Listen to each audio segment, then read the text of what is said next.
Regarding the post-mortem that was done, the autopsy report of the trainee doctor who was raped and murdered has surfaced, and it reveals several horrifying facts. Now, as per the report, the victim had several extensive injuries to her body, and the injuries were inflicted before death. This also mentions the evidence of forceful penetration indicating sexual assault. Now, as per reports, the death was manual strangulation associated with smothering. The manner of the death has been mentioned as homicide.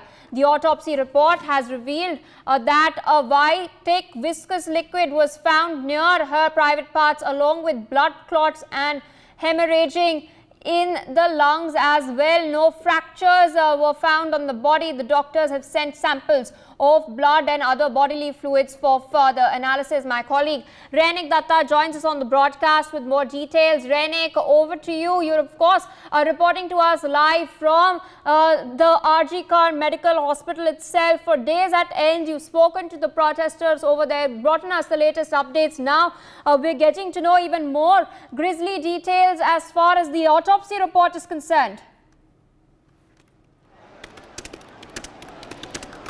एकदम देखिए, RG कर medical college का जो victim है उनका जो autopsy report, ये autopsy report हम लोग एक्सेस कर सकते हैं। और ये ऑटोप्सी रिपोर्ट में आप देख ही सकते हैं कि जो जिस तरीके का डिटेल्स ऑटोप्सी रिपोर्ट में आया है उसमें से एक ही चीज़ कहा जाता है कि ये लड़की के साथ ब्रूटली अत्याचार किया गया था। जो अत्याचार किया गया था उसका जो नतीजा ये ऑटोप्सी रिपोर्ट में सामने आ रहा है। ये ऑटोप्सी रिपोर्ट में बहुत सारे चीज़ जो सामने आ रहा है कि ये जो विक्टिम का चीक में दोनों जगह में दोनों साइड में दो घाव का निशान है, और उसके साथ साथ ही उनका जो अपर लिप में भी घाव का निशान है। लिप के इनसाइड में भी, मुंह के इनसाइड में भी घाव का निशान है। यानी उनके मुंह के साथ अत्याचार किया गया था। इसका जो नमूना ये पूरा ऑटोप्सी रिपोर्ट में सामने आया है। और उसके साथ साथ ही ऑटोप्सी रिपोर्ट भी ये भी कहा गया है हाईमेन में चोट मिला है, और उसके साथ साथ जो उनका जो गला घोटा गया था, और उसी के वजह से उनका जो ये ग्लैंड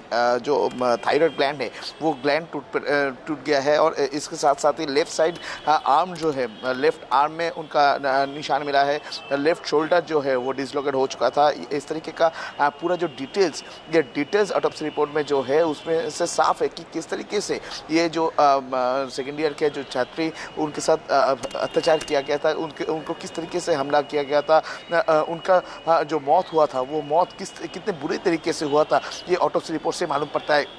क्योंकि बार से पहले दिन से ही परिवार की तरफ से कहा जा रहा था कि ये जो पूरा घटना को कुछ तो छुपाने का कोशिश पुलिस की तरफ से किया जा रहा है। परिवार का यह दावा था कि पुलिस की तरफ से बहुत सारी चीज़ छुपाया गया है, परिवार को बहुत सारी चीज़ शेयर नहीं किया गया है। और इस बात को लेकर ही ये बार से परिवार की तरफ से दावा किया जा रहा था कि ये जो पूरा केस सीबीआई को सौंपा जाए। परिवार का ये अपील के वजह से कोलकाता हाईकोर्ट ने सीबीआई को ये केस सौंपा है। और उसी बीच में ये जो ऑटोप्सी रिपोर्ट का जो इस कॉपी से ही मालूम पड़ता है कि जो परिवार दावा कर रहे थे कि जिस तरीके का हमले का जिक्र ये ऑटोप्सी रिपोर्ट में है, उससे साफ है कि जिस तरीके का अत्याचार उनके ऊपर किया गया था उसमें ये पूरा घटना में क्या एक लोग शामिल है, ये सवाल ही फिर से एक बार सामने आता है। क्योंकि पुलिस की तरफ से संजय रॉय को मेन एक्यूज के तहत गिरफ्तार किया गया है, मगर ये पूरा केस में अभी तक सीबीआई की तरफ से जाँच जारी है। और सीबीआई की तरफ से ये ऑटोप्सी रिपोर्ट को देखने के लिए भी एक मेडिकल टीम तैयार किया गया है।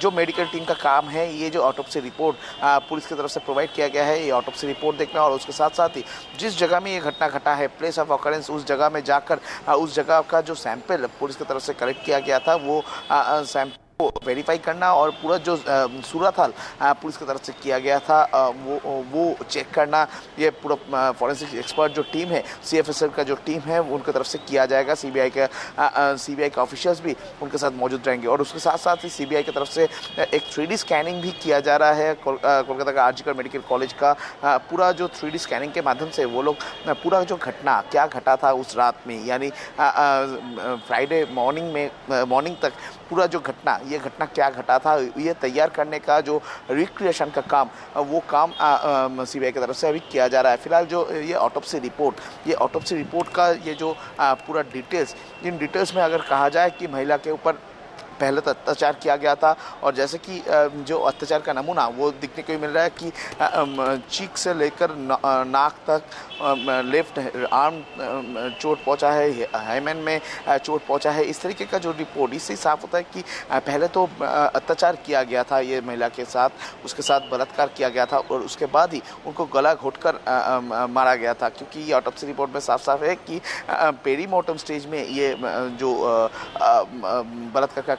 बलात्कार जो किया गया था ये पेरीमोर्टम स्टेज में किया गया था। यानी ये जो विक्टिम है जब वो मौत के सामने था, मौत के करीब था, उसी टाइम में उनके साथ ये घिनौना हरकत किया गया था और उसके बाद उनका गला घोंटकर हत्या किया गया था। ये पूरा घटना को देखते हुए सीबीआई का जो जांच, ये जांच के ऊपर ही अभी नजर रहेगा कि सीबीआई की तरफ से ये जांच को किस तरीके से आगे ले जाया जाए। For more such videos, subscribe to the NewsX YouTube channel, hit the bell icon.